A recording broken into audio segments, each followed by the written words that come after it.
merayakan Natal ya, puji Tuhan, walau ada virus corona tidak mengurangi semangat kamu untuk merayakan Natal. Nah, tema Natal kita tahun ini adalah Yesus Juru Selamat dan sahabat semua anak-anak. Seperti yang dikatakan oleh Yohanes 15 ayat 13, katakan bahwa tidak ada kasih yang lebih besar daripada kasih seorang yang memberikan nyawanya bagi sahabat-sahabatnya.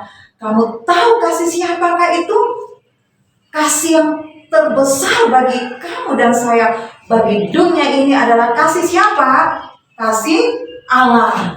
Kamu tahu bahwa Alkitab katakan bahwa Allah sangat mengasihi kamu, karena Dia yang menciptakan kamu. Di dalam Yohanes 3 ayat 16 katakan, karena begitu besar kasih Allah akan dunia ini. Allah mengasihi kamu dan Allah mengasihi saya. Nah, Allah mau suatu hari nanti kamu tinggal di surga bersama dengan Dia.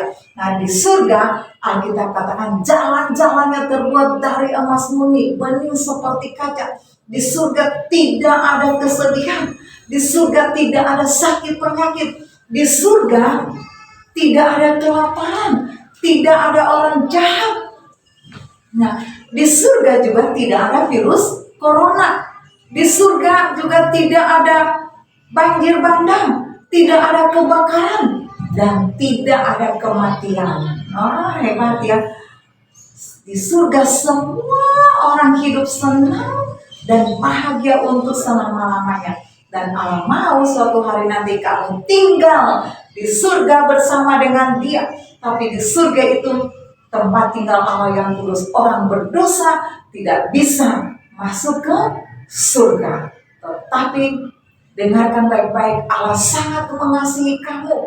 Dia mengasihi semua anak-anak, mulai dari Sabang sampai Merauke.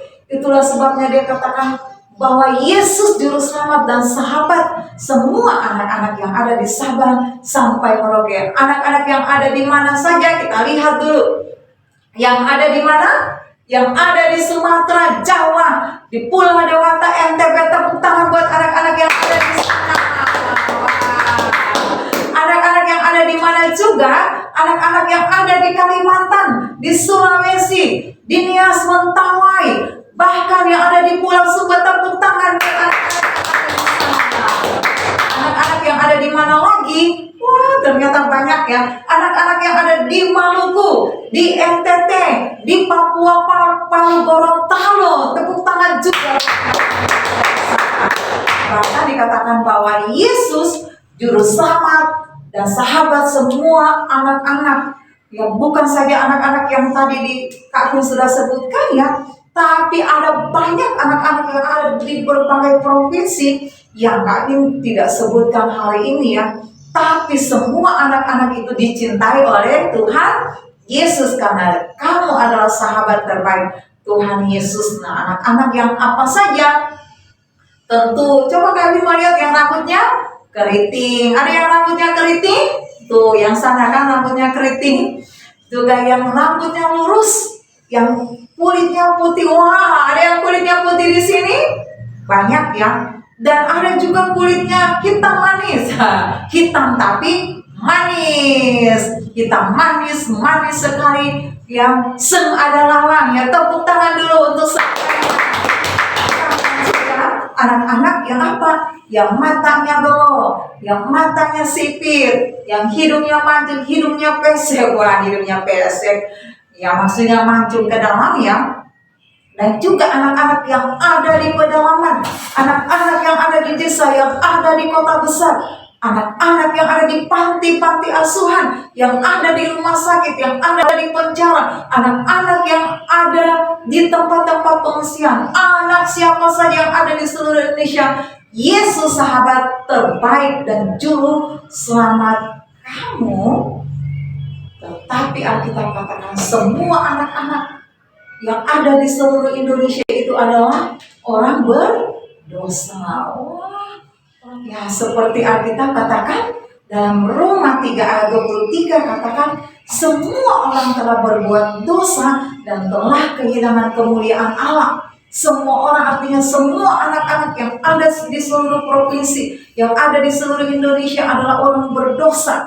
Dan Mazmur 51 ayat 7 katakan, sejak dalam perut ibumu kamu sudah orang berdosa, dikandung dan diperanakkan di dalam dosa. Yang suka berkelahi, ya siapa yang suka berkelahi di sini? Ya, yang suka bohong. Nah, kamu setiap hari Minggu kamu rajin ke gereja, tapi kamu juga rajin berbohong. Coba angkat tangan yang suka berbohong. Ya, terima kasih kamu jujur. Yang suka apa lagi? Nih, yang suka mencuri. Yang mencuri uang mama, mencuri barang punya teman.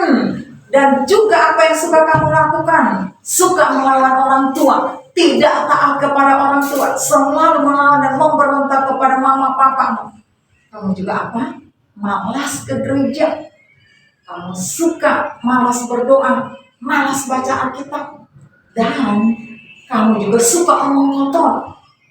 Mulut kamu itu suka menghina teman. Kak Kim kasih contoh ya. Coba dengarkan baik-baik. Kamu rajin ke gereja, ya, kamu rajin ke sekolah minggu, tapi mulutmu itu suka berkata kotor, anjing lo, babi, monyet, gila, jelek. Dan itu tidak disukai oleh Tuhan. Kata-kata yang tidak menyenangkan hati Tuhan itu adalah dosa. Dosa berkelahi, dosa berbohong, dosa omong kotor, dosa mencuri, nyontek di sekolah, malas belajar. Alkitab katakan semua anak-anak sudah berbuat dosa. Dan kamu tahu Roma 6 ayat 23 katakan upah dosa adalah maut. Jadi kamu tidak akan pernah sampai ke surga, tempat tinggal Allah, kalau kamu terus berbuat jahat dan kamu terus melakukan perbuatan yang tidak disukai oleh Tuhan. Dan Alkitab katakan apa? Semua anak-anak yang ada di seluruh Indonesia adalah orang berdosa. Tapi puji Tuhan hari ini, ya, kita merayakan Natal, sahabat terbaik dan juru selamat kamu, dikatakan 2000 tahun yang lampau sudah datang ke dunia ini. Nah, pada waktu itu, ya, Yusuf dan Maria ini hamil. Ya, bayi yang ada dalam kandungan itu yang dari Roh Kudus adalah anak Allah yang Maha Tinggi. Karena Yusuf dan Maria berasal dari Betlehem, mereka harus pulang ke Betlehem. Kemudian mereka tiba di Betlehem, lalu mereka ketuk pintunya. Itu mereka ketuk, oh Tuhan, Nyonya, apakah ada tempat tinggal buat kami? Wah, minta maaf, tempatnya sudah penuh. Lalu mereka mendapat sebuah kandang. Disitulah mereka tinggal. Dan pada malam itu semua orang tertidur terlelap. Maka Maria melahirkan seorang anak laki-laki yang diberi nama Yesus. Yesus artinya juru selamat atau penyelamat. Ya, dia adalah Immanuel, artinya Allah beserta kita. Wah, senang ya. Dan dia dibungkus dengan kain lapik dan tubuhnya dibaringkan di dalam palungan. Palungan itu tempat makan hewan. Dan berita kabar gembira itu di tempat yang lain disampaikan juga kepada gembala-gembala yang ada di padang Efrata waktu itu.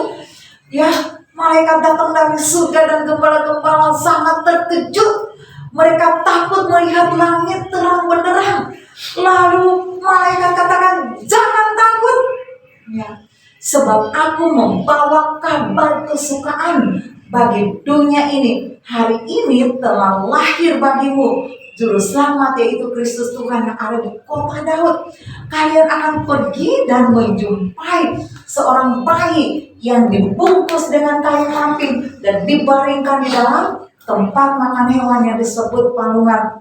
Lalu setelah malaikat itu menyampaikan kabar gembira, lalu mereka memuji Tuhan. Bala tentara dari surga berlaksa-laksa bernyanyi, kemuliaan bagi Allah di tempat yang maha tinggi, dan damai sejahtera di bumi di antara manusia yang berkenan kepadanya. Dan setelah malaikat kembali ke surga, gembala-gembala katakan, ayo cepat, mari kita pergi untuk melihat, menyaksikan apa yang disampaikan oleh malaikat tadi lalu pergi dan sampai di kandang itu, benar ya, benar mereka menyaksikan apa yang disampaikan oleh malaikat tadi. Ini dia Yesus yang lahir di kandang domba. Lalu gembala-gembala itu pulang dengan bersuka cita. Gimana bersuka citanya? Ya, dan juga di tempat yang lain ada orang-orang Majus datang mengikuti bintang, dan mereka tahu bahwa ada raja yang baru lahir, dan mereka mempersembahkan emas, kemenyan, dan murah. Wah, Yesus pun bertumbuh menjadi kanak-kanak seperti kamu dan saya. Tapi dengarkan baik-baik ya, Yesus manusia sempurna, tidak pernah berbuat dosa.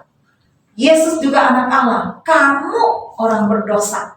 Yesus tidak pernah berbuat dosa, dia bertumbuh menjadi kanak-kanak seperti kamu nih dan saya. Tapi Yesus anak manusia yang sempurna. Tuhan Yesus bertumbuh menjadi dewasa, lalu dia memberitakan tentang kerajaan Allah. Dia juga melakukan banyak sekali mujizat.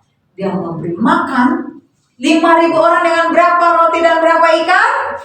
5 roti dan 2 ikan. Dia juga meneduhkan angin ribut, gelombang yang sangat besar. Tuhan Yesus dan angin, danau diam tenangnya. Masih ketika itu angin yang sangat kencang menjadi tenang. Wah, Yesus hebat, hebat. Tangan dulu deh. Yesus hebat. Coba kepalkan tangan, ikut ke angin.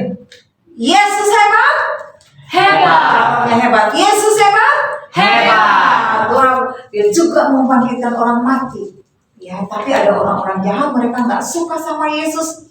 Kemudian apa yang mereka lakukan? Yesus kemudian ditangkap, ditampar, dicaci maki, ya dicambuk seluruh tubuhnya, juga dikasih mahkota duri sampai masuk ke dalam dagingnya, ditinju wajahnya, ditendang.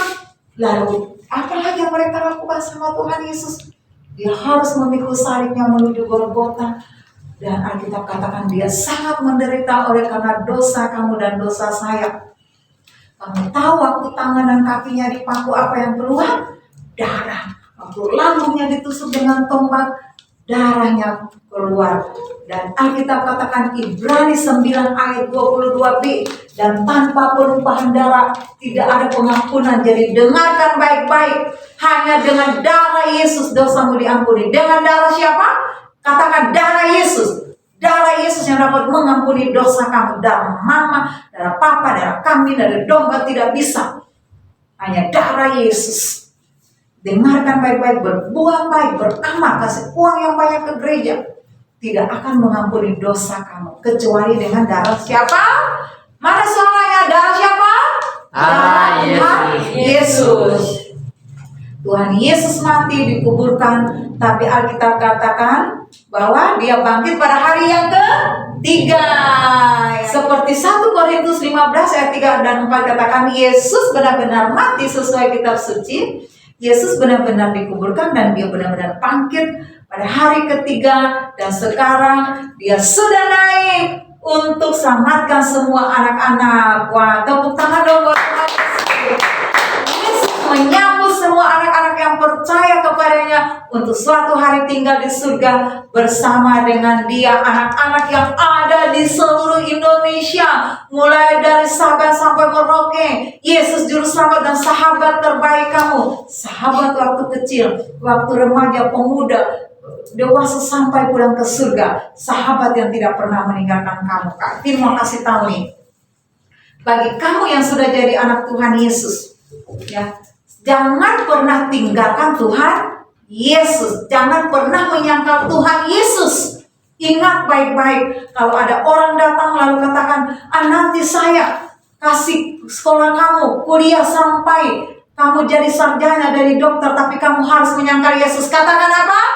No way. Kalau orang datang juga ke rumah bilang sama mama papa, aku kasih uang yang banyak, ratusan juta, bisa beli tanah berhektar-hektar, tapi harus menyangkal Yesus. Katakan apa? No way. Jangan pernah tinggalkan Yesus. Jangan pernah menyangkal Yesus, karena hanya Tuhan Yesus yang dapat membawa kamu ke surga. Ya, hanya. Dan bagi kamu yang ada di Sabang sampai Merauke, semua anak-anak, dengarkan baik-baik. Tuhan Yesus 2000 tahun yang lampau sudah datang untuk mengambil hukuman dosa kamu di atas kayu salib. Jika kamu percaya kepada Tuhan Yesus, maka kamu tidak akan dihukum karena dosa-dosa kamu, seperti yang disampaikan oleh Alkitab Yohanes 1 ayat 12.